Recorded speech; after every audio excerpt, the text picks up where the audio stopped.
The calendar notes that today is June 6th, and on this date in history, there were two impressive sacrifices that occurred in history.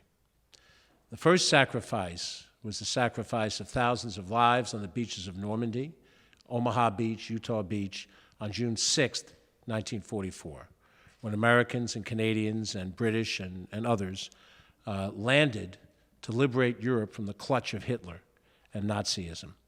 They died that day on the beach, making a sacrifice, and those that survived went on to fight still another year plus of war that was essential in order for us to have the world that we have today.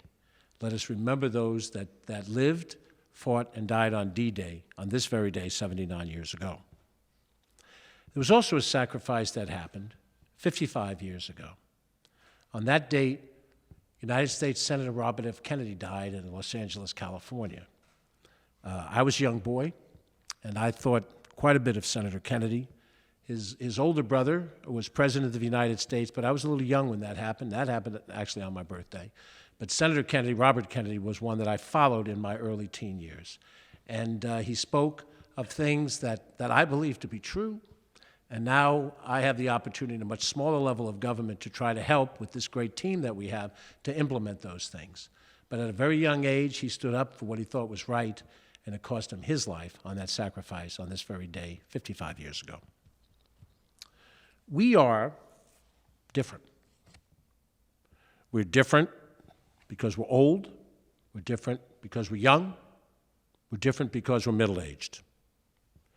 We're different because we're Christian, Jewish, Muslim, Hindu, Buddhist, Baha'i, Sikh, secular humanist, or no particular religious faith at all. We're different because we're left-handed, right-handed, and ambidextrous. We're different because we trace our parentage back to Europe, or we trace our parentage back to Asia, or we trace our parentage back to Africa, or we trace our parentage back to South America, or to the islands of the Pacific, or the islands of the Caribbean. We're different because we hold liberal beliefs, we hold conservative beliefs, we hold moderate beliefs. We're different because some of us were born with disabilities, infirmities. We're different because we're men, women, and those with other gender identities. We can't deny that we're different. And if you look to the person to the right and to the person to the left of you, you'll see the differences, in many cases, are obvious. But we are the same. We all eat and drink to survive. We all feel pain. We all love and want to be loved.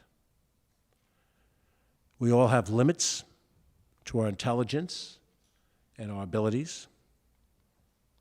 We all laugh and we all cry.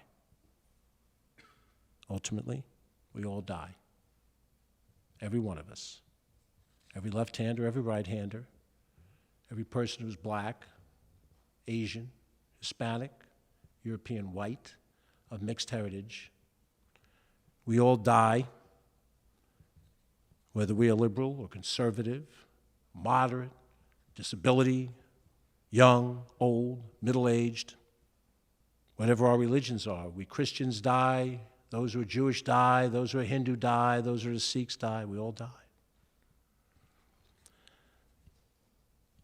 When we see that our differences are greater than our similarities, we allow ourselves to categorize people as the other. When we see that our similarities are greater than our differences, then we begin to understand and act on our common humanity. The question that we have to ask ourselves, can we rise? Can we achieve the things we want to achieve as individuals or collectively by focusing on our differences, by working those differences, by wallowing in those differences, by glorifying those differences? I believe, we can only rise when we touch that common humanity.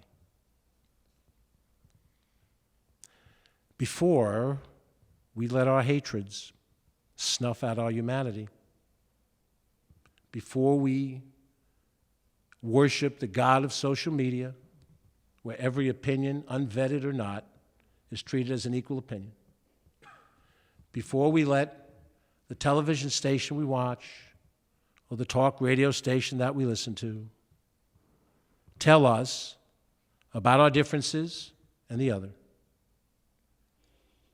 we need to step back. We need to have a moment of clarity. We need to understand the path we're on. The path that we're on when we raise our differences above our similarities leads us all to the death of all of us.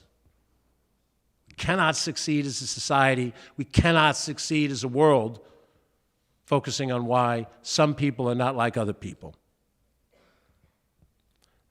This gathering, the work of the Human Rights Commission here in this county, the work that Tish James and Mimi Rocha are doing, the work that legislators are doing, all of that work is to find a way forward together.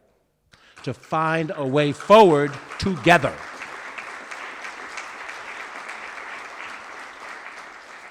That is our challenge as we leave, to find a way forward together, to work on the things that unite us, not to minimize that there aren't differences, and in fact to see in those differences ways that we can each be better in our own demographic package. But there are pressures out there in this society, and we have to push back against them. We have to push back against them with force. We have to know that we're right. Those of us who have faith traditions that back that up, who tell us in the variety of sacred scriptures that it is right for us to move this way, we should not be shy, because the voices of hatred are very loud, and they have a siren call. We have to break that siren call, or else it will break this society and break this world. I have confidence. I have confidence when I look at this room. I have confidence when I listen to the preaching of the variety of people of the clergy who are here, when I sit and talk with my colleagues in government, and we work through our differences to find solutions. I have confidence. And you should have confidence too, because in the words of the great spiritualists, we shall overcome.